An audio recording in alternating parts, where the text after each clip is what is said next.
Blush is quite a tricky makeup product, but it's an essential part of your makeup routine. I know it's tempting to buy the cutest and newest trendy blush because the packaging looks cute, only for it to not really suit you, or just end up not using it. But here's the thing, when you choose the right blush formula, the right shade, and place it properly on your face so it suits your own face shape, it looks like magic. So let's talk Blush 101, everything you need to know to find your perfect blush and to hopefully save you some money. Hello, it's Irie. Welcome back to the cozy corner of the internet. And if you're new here, hi, my name is Irie, and I help you glow from the inside and out. We're learning to fall in love with ourselves slowly, not through grinding, hustling, or locking in. So if you want to be part of this little community, I would really be happy. So in today's video, we're deep diving into Blush 101, and I'll give you some of my best and favorite makeup recommendations. So first up, we're going to talk about the different types of blush shades and how to identify them, because there's so many different blush shades it can get really overwhelming. So blush shades can be usually categorized into three parts: expanding, contouring, and neutral. Expanding shades, what even is an expanding shade? Expanding shade, they can create a firmer and plumper appearance, and it's very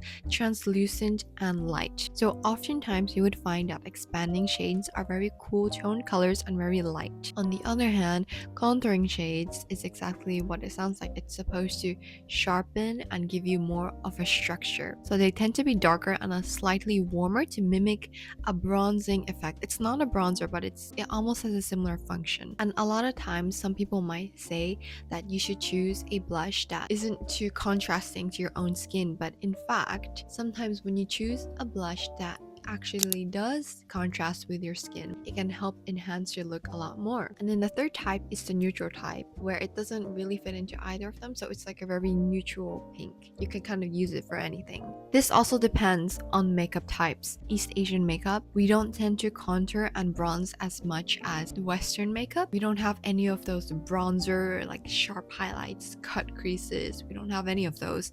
It's more of a softer look. So East Asian makeup, we tend to have more expanding shades, whereas in the West, you might tend to have more contouring types of blushes. Another helpful tip to help figure out which ones are expanding or contouring: take your blush and you want to put it next to your face, and you want to switch the filter to black and white. If it is darker than your skin, then it's a contouring shade, and if quite light, then it's an expanding shade, and if it's somewhere in between, then it means it's neutral. So now that you know the three different types of blush, let's find the one which suits you the best. First up is finding your seasonal color or undertone. Now this is so much more easier than a lot of people say. There's so many different tests online, and those, the ones where you put the fabric, but it's basically differentiated into two parts: warm or cool. And the easiest way for me personally is your hair color. I think hair color is the biggest factor when determining your seasonal color, because let's say if you have very jet black hair, that's a cool tone, and if you have a very warm and brown shade, then you're obviously very warm. Now I say hair is more important because when you put on makeup like foundation, you can cover your natural skin tone. Another thing are your eyes. Japanese girls, we love to put on color contact lenses, so I tend to choose warmer, browner shades rather than cool gray olive types, because that would be considered very cool toned.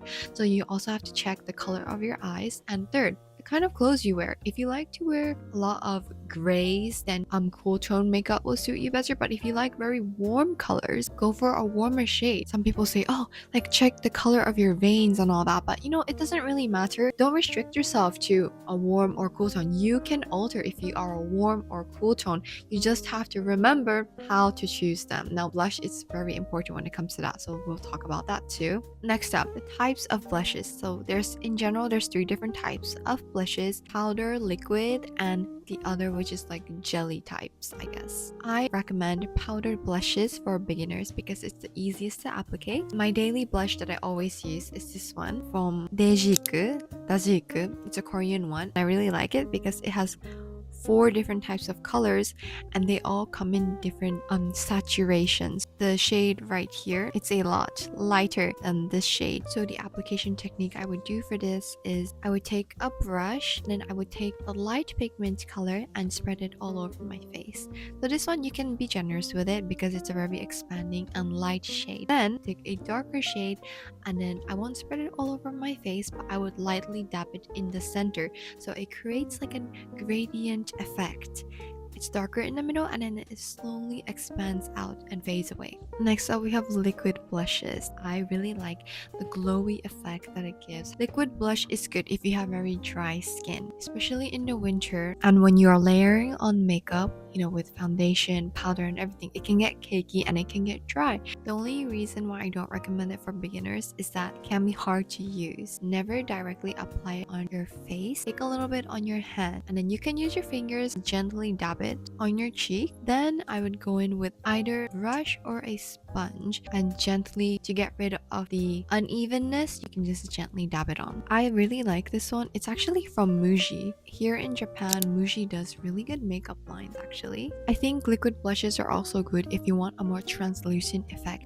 Kind of makes it look a lot more natural, like after you run or after you exercise, you have that natural flush. It reminds me more of that rather than powdered blushes, which give a more matte and clean look. So I don't know if you can tell, this one is the powdered blush and this one is the liquid blush, and you can tell it looks a bit shinier. Lastly, we have cream blushes or jelly type of blushes. One of my favorite jelly type of blushes is one from Amuse. I like this one because it's lip and cheek all in one. I think jelly blushes, they're a little bit easier to apply, and it's also good for dry skin and good for natural no makeup looks because you can use this as a lip and cheek. So if you're like on the go, you're not really caring about doing like a full face of makeup, this is really good. It's easier to blend than liquid blushes. I also really like the cream cheeks from Can Make. They do such a good variety of cream blushes. I really like it. They have colors like this which are really bold and you might think like, oh wow, that looks really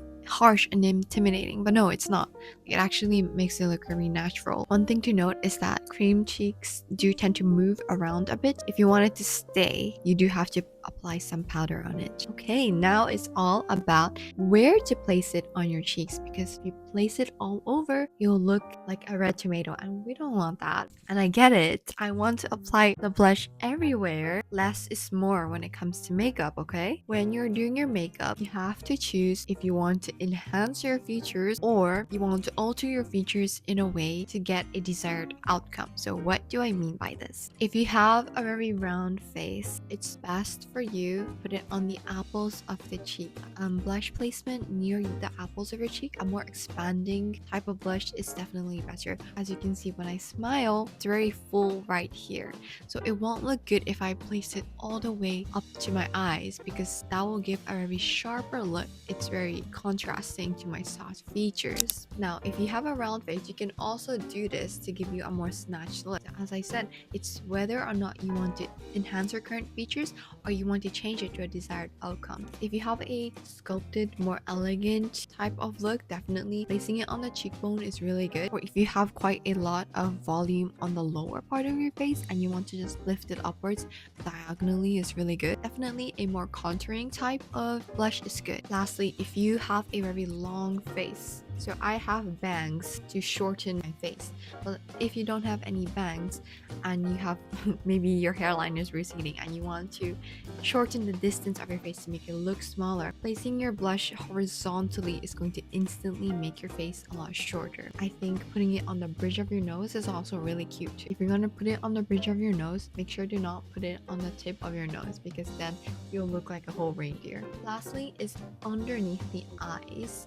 I really like this type of look because it gives like a very dreamy, drunk blush type of look. This placement can actually make your eyes look a lot bigger. I tend to notice this in a lot of K-pop idols makeups. There are some other types of blushes which I really recommend. I have this one from Amuse. Now this one is actually a highlighter, but it's pink. You could also use highlighter as your blush. Another one of my favorite blushes is, okay, I bought this because of the packaging and I've not used it.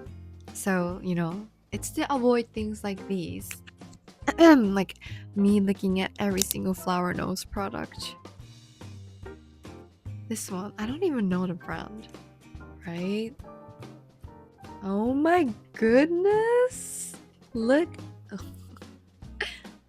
look at her. She's so gorgeous. I need to start using it more. Okay, I'm gonna put it like on my makeup desk, so like I'm going to use it. I have a lot of makeup like hidden underneath the drawers that never see the light of day. Yeah, this is so pretty. It's called Milfy Love Distensional.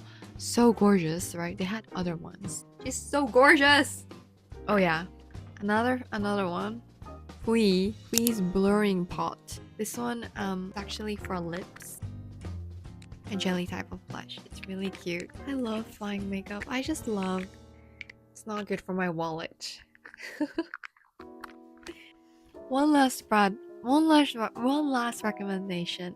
It's from Forenkos. Now this one, look, I've used it. Look, you can actually see the metal part. So look, I've used this. You know, this is a credible source, right? It's called O5 Love Lorn. I would consider this quite a neutral shade, so it's neither expanding nor contouring. So yes, these were some of my blush recommendations and blush 101. If you want good makeup tips, follow my TikTok because I post a lot more makeup related content on my TikTok and new product reviews. And leave a comment for what type of makeup product do you love the most or like can't live without. Hope you enjoyed this video. This was really fun to make. If you want more like makeup type of videos and recommendations, please let me know. A lot of my makeup, it's mostly East Asian. So if you have any Western makeup recommendations, because I don't really know much about Western types of makeup, like please give me your good recommendation. So yes, if you want more types of video like this, please follow, like, and subscribe. And I'll see you in the next one. Bye bye.